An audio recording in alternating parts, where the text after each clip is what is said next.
Nesse vídeo de hoje eu pretendo fazer uma breve revisão com vocês sobre o surgimento da sociologia, né? E é sempre bom a gente retomar e saber com muita clareza por que a sociologia surgiu no mundo. Ou seja, quando foi que alguém pensou, vamos produzir uma ciência para compreender a sociedade? Quem será que foi esse doido que falou assim, vamos criar uma ciência e vamos dar a essa ciência o nome de sociologia, e o objetivo dessa ciência é compreender a sociedade em que a gente vive. Para a gente entender isso tudo, a gente vai ter que retomar o século XIX e tudo que estava acontecendo no mundo lá no século XIX. A gente tem que lembrar que no século XVII, século XVIII e século XIX, você está tendo transformações muito significativas neste mundo, a tal ponto que alguns historiadores vão chamar este período, este novo período, de modernidade. Tá? Então, quando a gente fala de algo, de um mundo moderno ou de uma ciência moderna, eu estou falando de um mundo que está surgindo a partir lá do século XVII, mais ou menos, século XVIII, século XIX. Ok? Outros historiadores, na verdade eu estou falando de um historiador em específico chamado Eric Hobsbawm, vai chamar o comecinho do século XIX de Era das Revoluções. Tá? Então veja, eu estou falando de transformações muito significativas, eu não estou falando de transformações que acontecem de uma hora para outra, eu estou falando de transformações que se arrastam durante pelo menos 3 séculos. Quais são as principais transformações que estão acontecendo neste mundo e que eu estou chamando aí de mundo moderno a partir de agora? Eu estou falando sobretudo de Revolução Francesa e de Revolução Industrial. Existem outras transformações nesse período? Com certeza. Por exemplo, a independência dos Estados Unidos. No Brasil, se você for pegar o século XIX, você vai ter independência, em 1822. Você vai ter leis que pouco a pouco desautorizam a escravidão, até chegarmos na Lei Áurea em 1888. Então você também está tendo transformações no Brasil e em outras partes do mundo. Mas a gente costuma levantar essas duas revoluções industriais e a Revolução Francesa, porque de um lado a Revolução Industrial vai criar essa organização econômica que nós temos hoje no mundo, que a gente conhece hoje como capitalismo, tá? E você tem na Revolução Francesa uma transformação política que vai criar as diretrizes do que a gente chama de democracia moderna, que hoje é a forma de organização política que você tem no mundo inteiro, ou pelo menos no mundo ocidental inteiro. Com maior ou menor variação, você vai encontrar influência dessa ideia de democracia construídas ali na Revolução Francesa no mundo inteiro ainda hoje. Tá bom? Rapidamente retomando essas duas revoluções, quando eu falo de Revolução Industrial, a primeira coisa que vocês têm que lembrar é que houve naquele momento a inserção de um negócio chamado maquinofatura nos processos de produção. Ou seja, a partir de agora eu produzo mercadorias com auxílio de máquinas. Isso vai trazer uma grande transformação em termos de organização social.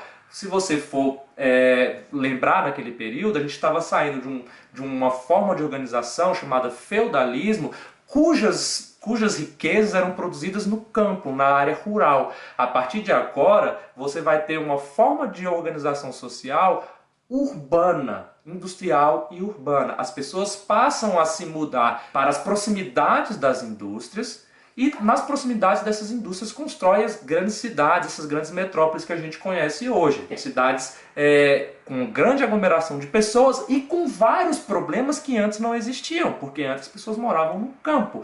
Só para a gente pegar uma questão fundamental deste período, é importante você ver que as relações de trabalho estão sendo reconfiguradas em função dessa transformação.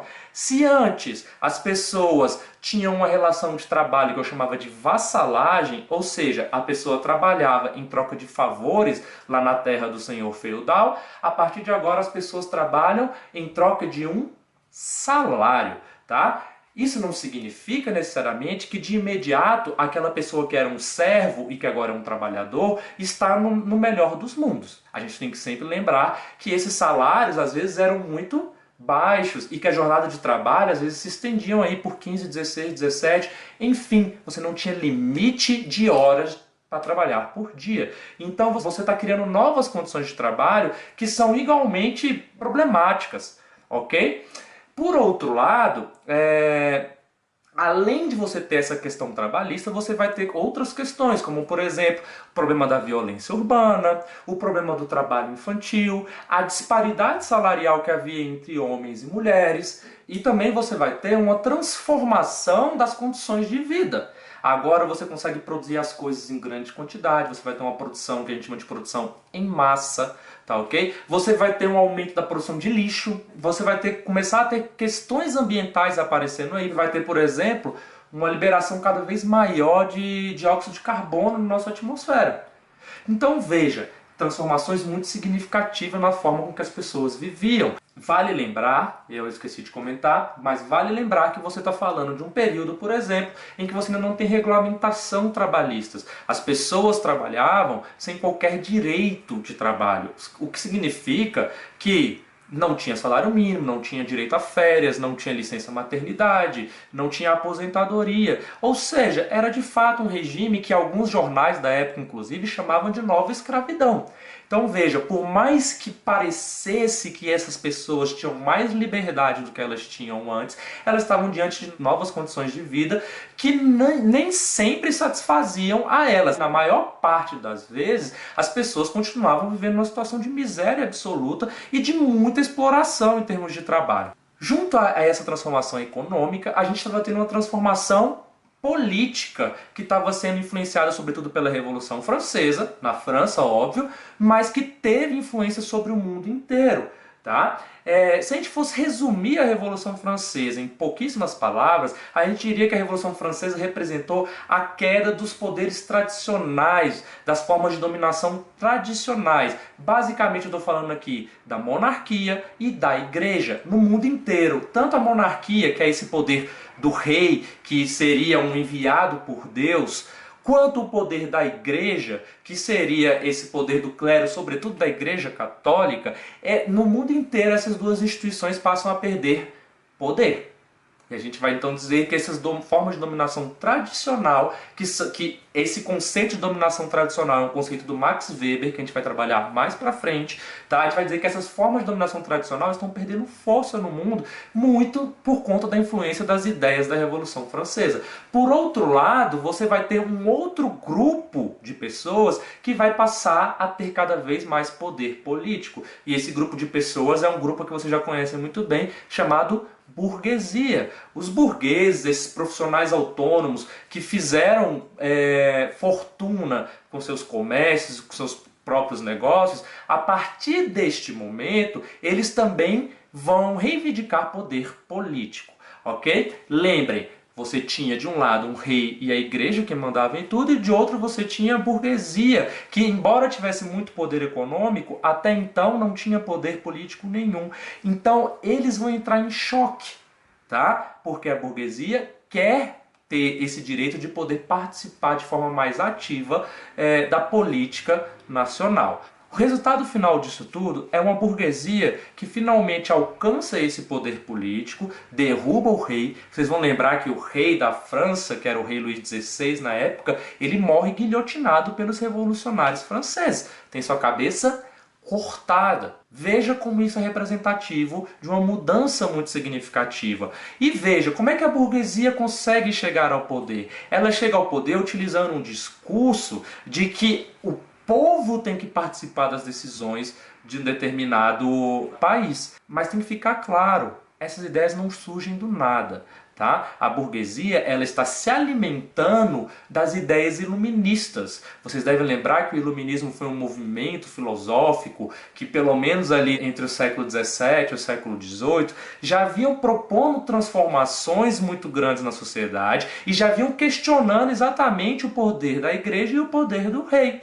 Você vai ter, por exemplo, autores como Voltaire, que criticam muito a interferência da igreja na política. Então, das ideias de Voltaire, por exemplo, vai surgir a ideia de que o Estado precisa ser laico.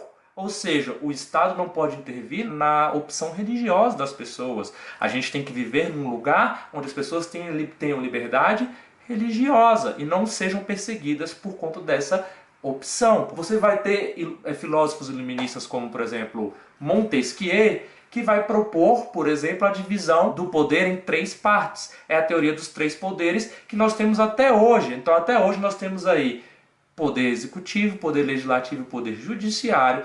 E a função dessa divisão de poderes é evitar que você tenha uma pessoa, um senhor, né, que vai concentrar todos os poderes, evitando com que essa pessoa se torne um senhor autoritário, por exemplo.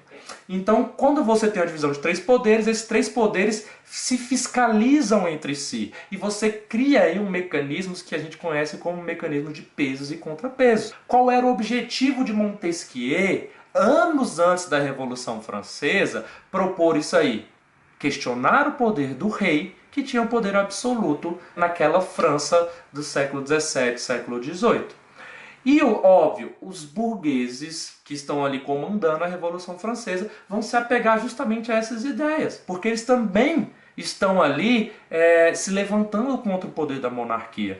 Além desses outros, de Voltaire e Montesquieu, que eu já mencionei, você vai ter autores como John Locke e Jean-Jacques Rousseau, que são dois autores que vão estar ali tentando construir uma ideia de democracia. É óbvio que a ideia de democracia de ambos os autores é diferente. De um lado, você vai ter Jean-Jacques Rousseau propondo e se aproximando do que seria uma democracia participativa. Ou seja, todos devem participar de forma direta e ativa das decisões de um determinado país. Do outro, você vai ter John Locke, que se aproxima mais de uma ideia de democracia representativa, que é algo muito mais semelhante ao que nós temos hoje. A gente elege representantes, todos participam dessa escolha de representantes, e esses representantes vão tomar as decisões de um determinado país. Então veja, todas essas ideias iluministas estavam sendo apropriadas aí pela burguesia durante esse período da Revolução Francesa, no sentido de reorganizar a política da França naquele período.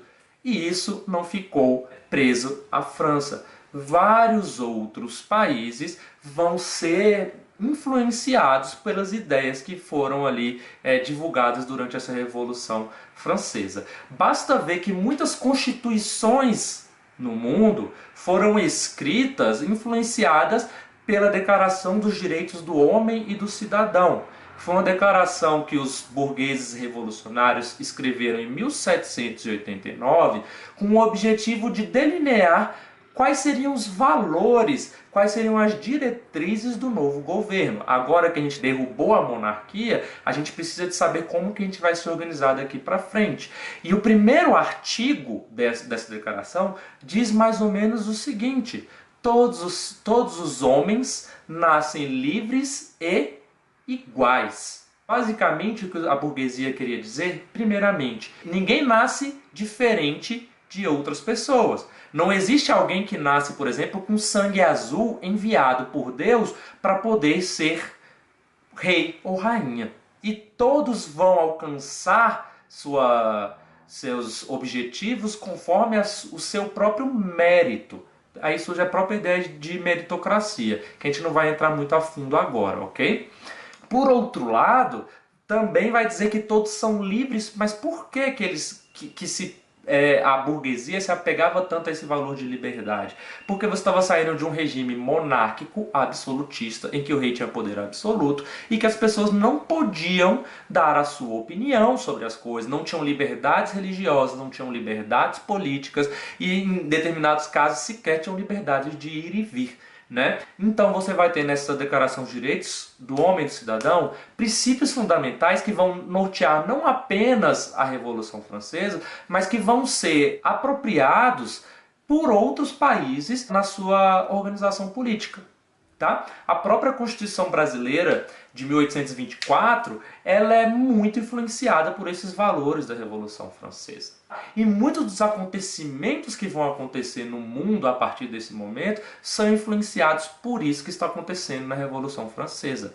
Você vai ter, por exemplo, um movimento chamado Revolução Haitiana, que eram os escravos haitianos tomando conhecimento desses valores de liberdade e de igualdade e falando, opa, se eles estão falando lá que todos são livres e iguais, por que a gente está sendo escravizado aqui? Tá? Vale lembrar que o Haiti era uma colônia francesa desse período, tá bom? Eu fiz todo este apanhado para a gente perceber, então, que pelo menos duas grandes mudanças fundamentais estavam acontecendo no mundo entre o século XVIII e XIX. Que duas grandes transformações são essas? Econômica, que é o surgimento do capitalismo, com todas as transformações que ele traz em todos os níveis e, sobretudo, na questão das relações de trabalho. E você tem, por outro lado, a Revolução Francesa trazendo essas novas ideias sobre democracia, sobre como os governos deveriam se organizar para poder derrubar esses poderes tradicionais da igreja e da monarquia. Tá bom? Essas duas grandes transformações, elas estão aí na base do surgimento da sociologia. Tá bom?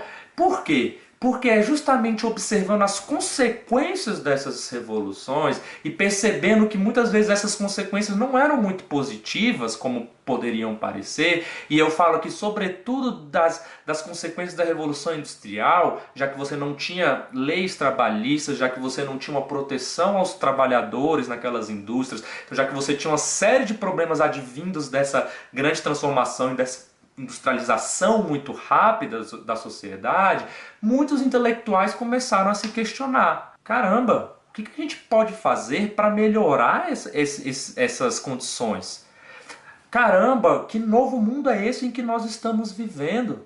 Será que a gente vai viver assim para sempre, nessas condições? Veja, para muitas pessoas que viviam naquele período, aquelas mudanças se apresentavam como uma grande crise e não propriamente como uma transformação positiva, criando um mundo tecnológico que vai integrar as pessoas. Para boa parte das pessoas, na verdade para a grande maioria das pessoas, essas transformações chegaram de forma muito negativa. E esses intelectuais começaram então a se questionar e tentar entender o rumo dessas transformações.